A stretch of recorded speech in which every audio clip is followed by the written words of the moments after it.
we've done. Back in 1993, when the movie came out, we actually had a grant from the National Science Foundation to attempt to extract DNA from a dinosaur. And we chose the dinosaur on the left, a Tyrannosaurus rex, which was a very nice specimen.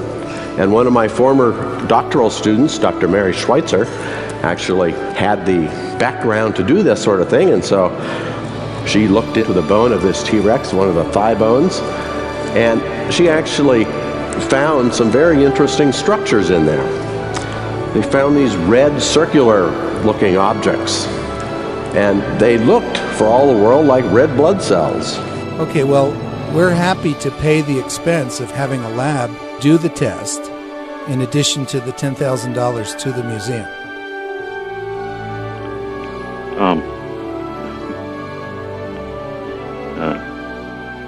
Do you know how carbon-14 works?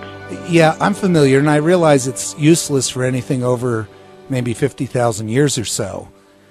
But I've done a talk show in Denver for 15 years, and there's a group of folks interested in science.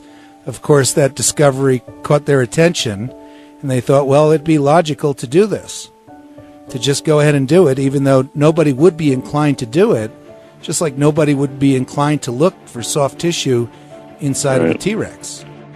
The Triceratops head horn that you guys found and are bringing out. So this dinosaur, this Triceratops dinosaur, this was in the wrong layer according to their geological time charts.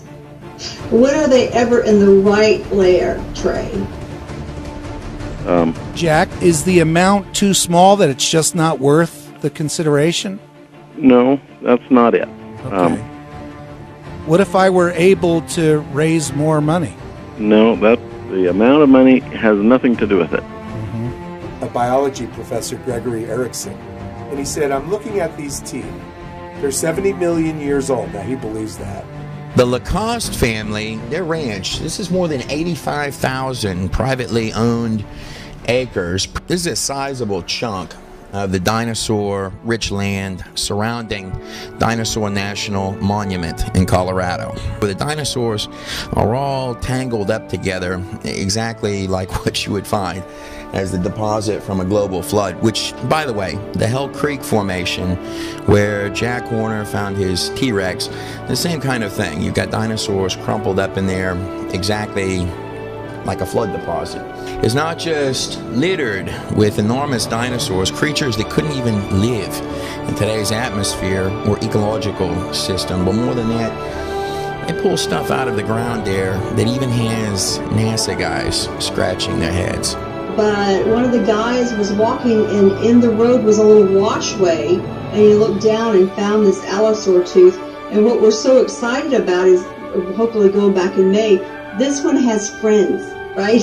If there's a skull up there, there are more of these. It's about, I keep forgetting how long this thing is, Trey, but it's almost, or either the largest one found or a tie for the largest allosaur tooth ever found. But they're not. They're only thousands of years old. He says they're far more sophisticated than today's most accomplished grazers. And they're so well preserved, if we had a living dinosaur, I could put this in his mouth and it would probably still work. A cover picture from American Laboratory. I submitted a picture of the soft tissue to them. They put it on the cover, and so the department promoted it within the department in our department newsletter. So everybody knew about the work that I was doing. And I got emails from some of the professors saying, great work, Mark, keep it up, keep up what you're doing. But then one day, this professor stormed into my lab. In fact, he couldn't get into my lab because my lab had an Omnicode lock, which required punching in a sequence of numbers. And so many faculty members did not have access to my laboratory. So he was pounding on the outside door. So I opened the outside door, and he stormed in, and he said, we're not going to tolerate your religion in this department. And these soft tissue finds are becoming more and more prevalent in dinosaurs. And they can't fire everybody. And following suit with that, also can't rebury every dinosaur that comes out of the dirt. So the tree tangled up with the dead dinosaurs has no tree rings.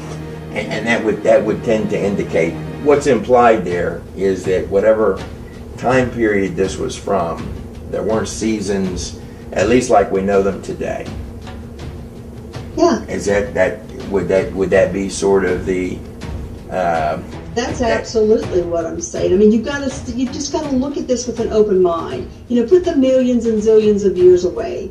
And he's the one that terminated me about a week or so after my paper was published online.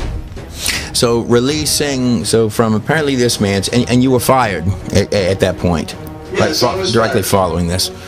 So apparently it sounds like from his view, to say that the dinosaur was old would be science, but to release data that would indicate it was young, that would be religious. And I didn't even state anything about the implications in the paper. I merely reported. That's an interesting point. You didn't even state implications. You just stated this is what we found. Correct.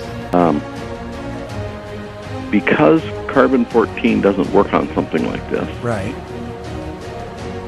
your results that you get could be all over the place. Well, they should be infinity. It should be not datable. In other words, it shouldn't come back saying it's 25,000 years old. Right. It should be infinity. Let me tell you where I'm coming from here. Sure. All right. Obviously, your group is a group of creationists, Yes. and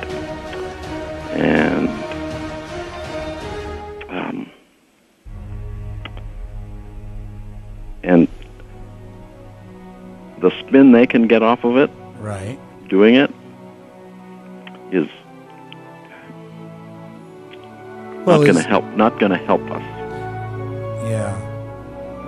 So even though it's just a scientific test, they're not asking for voodoo. It's not actually a scientific test. That's what I'm trying to tell you. Carbon-14 dating something with soft tissue in it.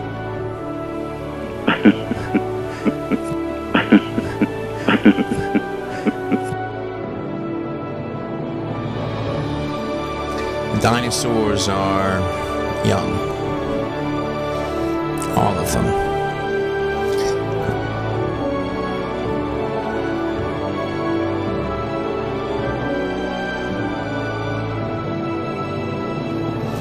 Of course, you already knew that.